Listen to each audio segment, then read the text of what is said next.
بسم اللہ الرحمن الرحیم بسم اللہ الرحمن الرحیم الحمد للہ رب العالمین والصلاة والسلام علی رسولہ محمد وآلہ واصحابہ اجمعین اما بعد۔ سنن ترمذی سبق نمبر 41۔ آج کے سبق کا عنوان ہے ڈیلوں کے ساتھ استنجا، حصہ دوم۔ کتاب الطہارت چل رہی تھی اور کتاب الطہارت میں استنجا سے متعلق یہ مسئلہ کہ ڈیلوں کے ساتھ استنجا کرنے کا کیا حکم ہے اور کتنے ڈیلوں کے ساتھ استنجا کرنا چاہیے، اس کے بارے میں امام ترمذی رحمۃ اللہ بیان فرماتے ہیں۔ پچھلے سبق میں ہم نے ان احادیث کے بارے میں بحث کی تھی جس میں یہ ہے کہ استنجا ڈیلوں کے ساتھ اور پتھروں کے ساتھ کافی ہے۔ امام ترمذی رحمۃ اللہ علیہ نے اس کے بارے میں فرمایا تھا، لیکن ساتھ اس میں یہ بات بھی آئی تھی کہ آیا 3 پتھروں سے کم میں کے ذریعے سے استنجا ٹھیک ہے کہ نہیں، تو اس حدیث سے یہ معلوم ہو رہا تھا کہ 3 پتھروں سے کم کے ساتھ استنجا کرنا جائز نہیں ہے۔ آج کے سبق میں امام ترمذی رحمۃ اللہ علیہ نے دوسرا باب قائم کیا ہے جس میں 2 پتھروں کے ساتھ استنجا کے بارے میں باب ہے۔ اور جیسے کہ پہلے بھی بتایا تھا کہ امام ترمذی رحمۃ اللہ علیہ کی عادت ہے کہ جو احادیث 2 طرح سے منقول ہو تو اس میں دونوں پہلوؤں کی حدیث امام ترمذی رحمۃ اللہ علیہ ذکر کرتے ہیں، خاص طور پر جب اس میں ائمہ کا اختلاف بھی ہو۔ تو چونکہ یہ بھی ان مسائل میں سے ہے جس میں ائمہ کے درمیان اختلاف ہے کہ 3 پتھر ضروری ہے یا 2 کافی ہے، تو بعض حضرات کہتے 3 ضروری ہے اور بعض کہتے 2 کافی ہے اگر استنجا اس کے ذریعے سے ہو جائے۔ تو آج کے سبق میں 2 پتھروں کے ساتھ استنجا کے بارے میں امام ترمذی رحمۃ اللہ حدیث بیان فرماتے ہیں باب فی الاستنجاء بالحجرین، وبه قال حدثنا حناد وقتيبة قال حدثنا وكيع عن إسرائيل عن أبي إسحاق عن أبي عبيدة عن عبد الله قال خرج النبي صلى الله عليه وسلم لحاجته فقال التمس لي 3 أحجار، قال فأتيته بحجرين وروسة فأخذ الحجرين وألقى الروسة وقال إنها ركس۔ حدیث میں بیان کی حناد نے اور قتیبہ نے، وہ دونوں کہتے ہیں کہ ہمیں حدیث بیان کی وکی نے، وہ نقل کرتے اسرائیل سے، وہ ابو اسحاق سے، وہ ابو عبیدہ سے، وہ عبداللہ بن مسعود رضی اللہ تعالیٰ سے نقل کرتے ہیں کہ نبی کریم صلی اللہ علیہ وسلم قضاء حاجت کے لیے نکلے۔ نبی کریم صلی اللہ علیہ وسلم نے فرمایا کہ میرے لیے 3 پتھر ڈھونڈ کے لے آؤ۔ تو میں نبی کریم صلی اللہ علیہ وسلم کے پاس 2 پتھر لے کر آیا اور ساتھ ایک گوبر لے کر آیا۔ تو حضور صلی اللہ علیہ وسلم نے 2 پتھر لے لیے اور جو گوبر تھا اس کو پھینک دیا، اور حضور صلی اللہ علیہ وسلم نے فرمایا کہ یہ نجاست ہے۔ تو اس حدیث سے استدلال کرتے ہوئے وہ حضرات کہتے کہ 2 بھی کافی ہے، کیونکہ حضور صلی اللہ علیہ وسلم کے لیے 3 پتھر لے کر آیا تھا اور ایک جو تھا وہ گوبر تھا، نجاست تھی، تو حضور صلی اللہ علیہ وسلم نے اس کو پھینکا اور 2 پتھروں کے ساتھ استنجا کیا تھا، لہٰذا 2 پتھر کے ساتھ استنجا کرنا کافی ہے۔ اس حدیث سے متعلق بہت زیادہ مباحث ہیں۔ سب سے پہلے امام ترمذی رحمۃ اللہ علیہ اس سے متعلق جو بات بیان فرماتے ہیں وہ ذکر کرتے ہیں۔ امام ترمذی رحمۃ اللہ علیہ نے اس کی سند پر کلام کیا ہے، یعنی لکھا ہے کہ یہ سند کئی طریق سے منقول ہے، تو اس کے بارے میں فرماتے ہیں قال ابو عیسیٰ وهكذا روى قيس بن ربيع هذا الحديث عن ابي اسحاق عن ابي عبيدة عن عبد الله نحو حديث اسرائيل، وروى معمر وعمار بن زريق عن ابي اسحاق عن علقمة عن عبد الله، وروى زهير عن ابي اسحاق عن عبد الرحمن بن الاسود عن ابيه عن عبد الله، وروى زكريا ابن ابي زايدة عن ابي اسحاق عن عبد الرحمن بن يزيد عن الاسود بن يزيد عن عبد الله، وهذا حديث فيه اضطراب۔ قال ابو عيسى سألت عبد الله بن عبد الرحمن أي الروايات في هذا عن ابي اسحاق أصح، فلم يخز فيه بشيء، وسألت محمدا عن هذا فلم يخض فيه بشيء، وكأنه رأى حديث زهير عن ابي اسحاق عن عبد الرحمن بن الاسود عن ابيه عن عبد الله أشبه ووضعه في كتاب الجامع۔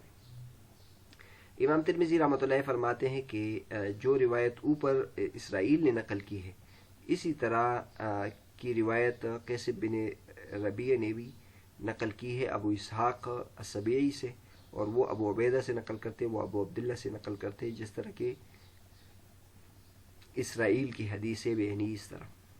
اور معمر اور عمار ابن زریق ابو اسحاق سے نقل کرتے، لیکن وہ آگے عن علقمہ عن عبداللہ بن مسعود کے طریق سے نقل کرتے ہیں. اور زہیر بھی ابو اسحاق سے نقل کرتے ہیں، لیکن وہ آگے اس کی سند عبد الرحمن ابن الاسود عن ابیہ ہے. اور زکریہ بن ابی زائدہ ابو اسحاق السبیعی سے نقل کرتے، وہ عبد الرحمن ابن یزید سے نقل کرتے، اور وہ اسود ابن یزید سے نقل کرتے، وہ عبداللہ بن مسعود رضی اللہ تعالیٰ سے نقل کرتے ہیں. اور اس حدیث میں اضطراب ہے. امام ترمذی رحمۃ اللہ فرماتے ہیں کہ میں نے عبداللہ بن عبد الرحمن سے اس اضطراب کے بارے میں پوچھا، ایو روایت فی ھذا عن ابی اسحاق صح، کہ ابو اسحاق سے نقل کرنے میں جو کون سی روایت زیادہ صحیح ہے. فلم یقضی فیہ بشیء، یہ علامہ امام دارمی رحمۃ اللہ سے انہوں نے پوچھا تھا. تو فلم یقضی فیہ بشیء، انہوں نے کسی چیز کا فیصلہ اس میں نہیں کیا. پھر امام بخاری رحمۃ اللہ علیہ سے میں نے اس کے بارے میں پوچھا تو انہوں نے بھی کوئی فیصلہ اس میں نہیں کیا. اور گویا کہ امام بخاری رحمۃ اللہ علیہ نے حدیث زہیر عن ابی اسحاق عن عبد الرحمن ابن الاسود عن ابیہ عن عبداللہ کو زیادہ درست قرار دیا ہے، اور اس کو اپنی کتاب الجامع یعنی صحیح بخاری میں اس سند کو ذکر کیا ہے. آگے امام ترمذی رحمۃ اللہ فرماتے ہیں وَأَصَحُّ شَيْءٍ فِي هَذَا عِنْدِي حَدِيثُ إِسْرَائِيلَ وَقَيْسٍ عن أبي إسحاق عن أبي عبيدة عن عبد الله لأن إسرائيل أثبت وأحفظ لحديث أبي إسحاق من هؤلاء، وتابعه على ذلك قيس بن الربيع. وسمعت أبا موسى محمد بن المثنى يقول سمعت عبد الرحمن بن مهدي يقول ما فاتني الذي فاتني من حديث سفيان الثوري عن أبي إسحاق إلا لما اتكلت به على إسرائيل لأنه كان يأتي به أتم. امام ترمذی رحمۃ اللہ فرماتے ہیں کہ اس بارے میں میرے نزدیک جو صحیح ہے، زیادہ صحیح ہے، وہ اسرائیل اور قیس کی حدیث ہے جو ابو اسحاق السبیعی سے نقل کرتے، وہ عبیدہ سے نقل کرتے، وہ عبداللہ بن مسعود رضی اللہ عنہ سے نقل کرتے ہیں. کیونکہ اسرائیل جو ہے وہ زیادہ ثقہ راوی ہے اور زیادہ حافظ ہے ابو اسحاق السبیعی کی حدیث کو ان حضرات کی بنسبت. اور پھر ان کی مطابقت بھی کی ہے قیس بن ربیع نے. اور میں نے ابو موسیٰ محمد بن المثنى سے یہ سنا ہے، وہ کہہ رہے تھے کہ عبد الرحمن ابن مہدی سے میں نے سنا ہے، وہ فرما رہے تھے کہ مجھ سے جو ابو اسحاق السبیعی سے سفیان ثوری کی جو حدیث ہے وہ فوت ہو گئی، نہیں فوت ہوئی ہے، مگر وہ فوت ہو گئی ہے، جو بعض فوت ہو گئی وہ اس وجہ سے کہ میں نے اس پہ اسرائیل کی روایت پر اعتماد کیا ہے. اور اسرائیل جو ہے وہ درست اور مکمل حدیث لاتے تھے، اس لیے میں اس پر اعتماد کرتا تھا، اور اسرائیل کی وجہ سے مجھ سے دیگر جو حضرات ہیں ان کی روایتیں مجھ سے رہ گئی ہے. آگے امام ترمذی رحمۃ اللہ فرماتے ہیں قال ابو عیسیٰ وزہیر فی ابی اسحاق لیس بذاک لأن سماعه منه بأخرة. سمعت أحمد بن الحسن يقول سمعت أحمد بن حنبل يقول إذا سمعت حديث عن زائدة وزهير فلا تبالي ألا تسمعه من غيرهما إلا حديث أبي إسحاق. امام ترمذی رحمۃ اللہ فرماتے ہیں کہ ابو اسحاق کی روایت کے بارے میں زہیر جو ہے اتنا زیادہ قوی نہیں ہے، کیونکہ ان کا ان سے سماع آخر میں تھا. اور میں نے احمد بن الحسن سے سنا، وہ فرما رہے تھے کہ میں نے امام احمد بن حنبل رحمۃ اللہ سے سنا، وہ فرما رہے تھے کہ جب تم زائدہ اور زہیر سے حدیث سنو تو پھر اس پہ اس کی پرواہ نہ کرو کہ تم اس کے علاوہ کسی اور سے نہ سنو، یعنی بہت زیادہ ثقہ راوی ہے، ان سے اگر آپ نے روایت سن لی تو یہ کافی ہے. مگر حدیث ابو اسحاق السبیعی سے اگر وہ نقل کرے تو اس کے میں ان کی روایت کو ترجیح نہ دو، پھر کسی اور سے بھی سنو. اور ابو اسحاق کا نام عمرو بن عبداللہ السبیعی الحمدانی ہے، اور ابو عبیدہ بن عبداللہ بن مسعود یہ اپنے والد سے انہوں نے روایت نہیں سنی، اور نہ مجھے اس کا نام معلوم ہے. محمد بن بشار نے ہمیں بیان کیا، وہ کہتے ہیں ہمیں بیان کیا محمد بن جعفر نے، وہ شعبہ سے نقل کرتے ہیں، وہ عمرو بن مرہ سے نقل کرتے ہیں کہ میں نے ابو عبیدہ بن عبداللہ سے پوچھا کہ کیا آپ کو عبداللہ بن مسعود رضی اللہ تعالیٰ سے سننے میں کچھ یاد ہے کہ ان سے آپ نے کچھ؟ تو انہوں نے کہا نہیں، مجھے یاد نہیں ہے۔ یہ آپ کے سامنے امام ترمذی رحمۃ اللہ علیہ کی پوری عبارت آپ کے سامنے رکھ دی۔ یہ جو باب ہے اس میں امام ترمذی رحمۃ اللہ علیہ نے خوب کلام کیا ہے، تو تفصیل کے ساتھ ایک ایک چیز کو ہم بیان کرتے ہیں۔ پہلے اجمالی طور پر امام ترمذی رحمۃ اللہ علیہ نے کیا فرمایا ہے وہ آپ کے سامنے ذکر کرتے ہیں۔ سب سے پہلے امام ترمذی رحمۃ اللہ علیہ نے عبداللہ بن مسعود رضی اللہ عنہ کی حدیث ذکر کر دی کہ میں نبی کریم صلی اللہ علیہ وسلم کے لیے 2 پتھر لے کے آیا تھا، ساتھ ایک گوبر بھی تھا، تو حضور صلی اللہ علیہ وسلم نے 2 پتھروں کے ساتھ استنجا کیا اور گوبر کو پھینک دیا کہ یہ نجاست ہے۔ لہٰذا اس حدیث سے وہ حضرات استدلال کرتے ہیں جو 2 پتھروں کو کافی سمجھتے ہیں استنجا میں۔ لیکن امام ترمذی رحمۃ اللہ علیہ اس حدیث پر کلام کرتے ہیں، اور وہ کلام یہ ہے کہ یہ جو حدیث ہے، اب اوپر تو راوی عبداللہ بن مسعود ہے، لیکن ان سے نقل کرنے والے سند میں پھر یہ اضطراب ہے۔ اس کی آسانی کے لیے آپ کے سامنے یہ ایک نقشہ دیا جاتا ہے، آپ دیکھ لیں۔ ابو اسحاق السبیعی سے نقل کرنے والے 6 شاگرد ہیں۔ ابو اسحاق السبیعی سے نقل کرنے والے 6 شاگرد ہیں ان کے، جو اس حدیث کو نقل کرتے ہیں۔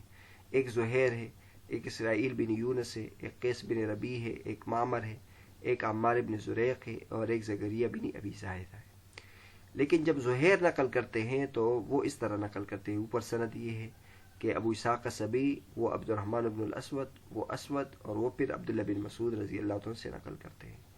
اسرائیل بن یونس جب نقل کرتے ہیں تو وہ اس طرح نقل کرتے ہیں کہ ابو اسحاق السبیعی سے وہ ابو عبیدہ سے، اور وہ عبداللہ بن مسعود سے۔ اس طرح قیسم بن ربیع بھی اسرائیل بن یونس کی طرح نقل کرتے ہیں۔ اور معمر جب نقل کرتے ہیں تو وہ ابو اسحاق السبیعی اور عبداللہ بن مسعود کے درمیان علقمہ کا واسطہ ذکر کرتے ہیں، اور اسی طرح عمار بن زریق بھی علقمہ کا واسطہ نقل کرتے ہیں۔ اور زکریا بن ابی زائدہ جب نقل کرتے ہیں ابو اسحاق السبیعی سے تو وہ ان کے درمیان عبد الرحمن ابن یزید کا واسطہ ذکر کرتے ہیں۔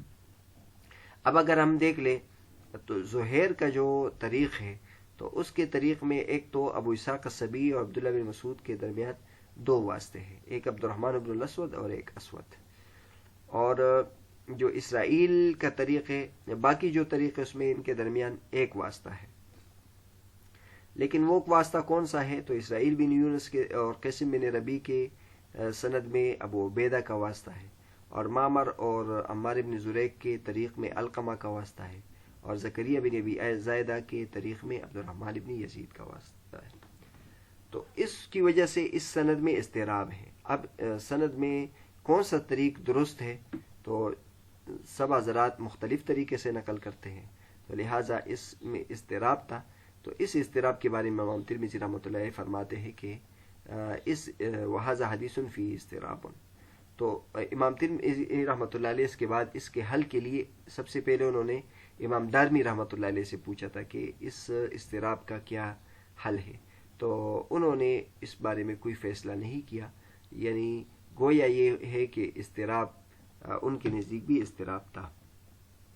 پھر امام ترمذی رحمۃ اللہ علیہ نے امام بخاری رحمۃ اللہ علیہ سے پوچھا اس کے بارے میں کہ یہ اضطراب ہے، اس کے بارے میں آپ کیا کہتے ہیں؟ تو امام بخاری رحمۃ اللہ علیہ نے بھی کوئی جواب نہیں دیا، گویا اضطراب کو انہوں نے سمجھ لیا کہ اس میں اضطراب ہے، لیکن کوئی جواب نہیں دیا۔ لیکن امام ترمذی رحمۃ اللہ فرماتے ہیں کہ اگر ہم امام بخاری رحمۃ اللہ کے صنیع کو دیکھ لیں جو انہوں نے اختیار کیا ہے، تو انہوں نے اپنی کتاب میں زہیر عن ابی اسحاق عن عبد الرحمن بن الاسود کے طریق کو درست قرار دیا ہے۔ یہ آپ کے سامنے ہے زہیر والا جو طریق ہے، اس کو انہوں نے راجح قرار دیا ہے۔ تو امام بخاری رحمۃ اللہ علیہ آپ حضرات کو معلوم ہے کہ امام بخاری رحمۃ اللہ بہت ساری جگہوں میں صراحتاً کچھ نہیں ذکر کیا ہے، لیکن ان کے صنیع سے یہ باتیں معلوم ہو جاتی ہے۔ تو صحیح بخاری میں انہوں نے اس طریق کو ذکر کیا ہے، تو گویا ان کے نزدیک، اور خود امام ترمذی رحمۃ اللہ علیہ نے بھی یہ بات کی ہے کہ امام بخاری رحمۃ اللہ اپنی کتاب میں اس کو ذکر کیا ہے۔ تو اس نص سے معلوم ہوا کہ امام ترمذی رحمۃ اللہ علیہ نے امام بخاری رحمۃ اللہ کی کتاب سے استفادہ کیا ہے۔ آگے فرماتے ہیں کہ امام ترمذی رحمۃ اللہ علیہ کے نزدیک راجح کیا ہے؟ لیکن امام ترمذی رحمۃ اللہ علیہ نے، امام بخاری رحمۃ اللہ علیہ نے جس کو راجح قرار دیا اس کو راجح قرار نہیں دیا، بلکہ انہوں نے اسرائیل کے طریق کو راجح قرار دیا. اسرائیل کے طریق، اسرائیل ابو اسحاق السبیعی سے نقل کرتے ہیں اور وہ ابو عبیدہ سے نقل کرتے ہیں، تو ابو عبیدہ کے طریق کو انہوں نے راجح قرار دیا ہے. اور جب ابو عبیدہ کے طریق کو راجح قرار دیتے تو یہ اس پر پھر انہوں نے اعتراض بھی کیا ہے کہ یہ سند کمزور ہے، کیونکہ ابو عبیدہ کا جو عبداللہ بن مسعود رضی اللہ عنہ سے سماع ہے یہ سماع ثابت ہے، لہٰذا پھر یہ حدیث میں انقطاع آ جاتی ہے، تو لہٰذا یہ حدیث منقطع ہو جاتی ہے. لیکن اگر ہم امام بخاری رحمۃ اللہ کے طریق کو لے لیں تو اس میں پھر انقطاع نہیں ہے اور یہ متصل ہے. تو امام ترمذی رحمۃ اللہ فرماتے ہیں کہ راجح یہ ہے کہ یہ اس میں اسرائیل اور قیس کا جو طریق ہے یہ راجح ہے. اور اس کی وجہ پھر انہوں نے جو ذکر کی ہے وہ یہ ہے کہ ایک وجہ یہ کہ اسرائیل ابو اسحاق السبیعی کی حدیث کو حفظ کرنے میں اسرائیل راجح ہے، اور اس میں کوئی شک نہیں ہے، یعنی زہیر کے بنسبت اسرائیل راجح ہے.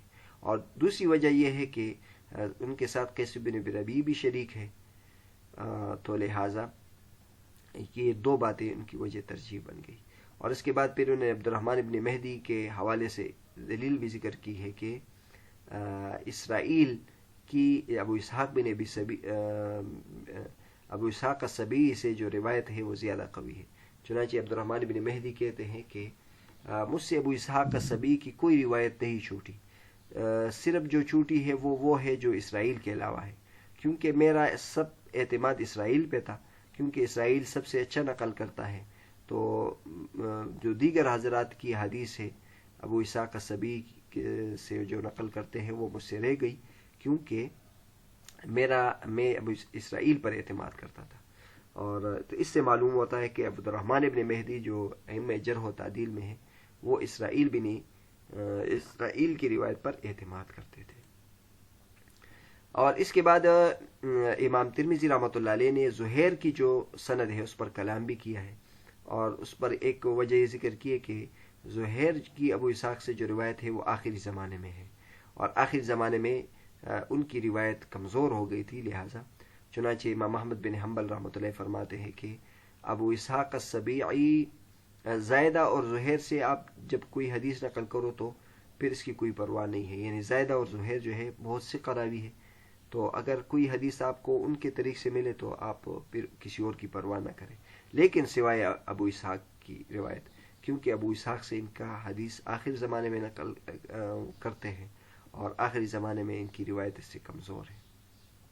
پھر اس کے بعد ابو اسحاق کا نام بھی ذکر کیا کہ ان کا نام عمرو بن عبداللہ السبیعی الحمدانی ہے. انشاءاللہ ہم ان کے حالات تفصیل سے ذکر کرتے ہیں.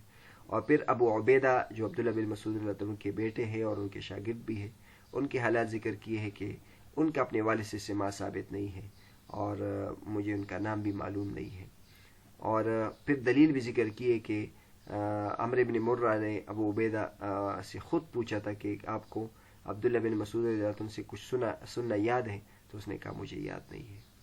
تو لہٰذا خلاصہ یہ ہوا کہ امام ترمذی رحمۃ اللہ یہ فرمانا چاہتے ہیں کہ اسرائیل کا طریق جو ہے وہ راجح ہے اور زہیر کا طریق راجح نہیں، اور جب اسرائیل کا طریق راجح ہے تو پھر سند میں انقطاع ہوگا، کیونکہ ابو عبیدہ جو ہے ان کا سماع عبداللہ بن مسعود رضی اللہ عنہ سے ثابت نہیں ہے.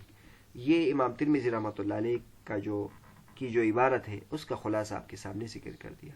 اس سے متعلق کچھ مزید بحث ہے انشاءاللہ اگلے سبق میں ہم بیان کریں.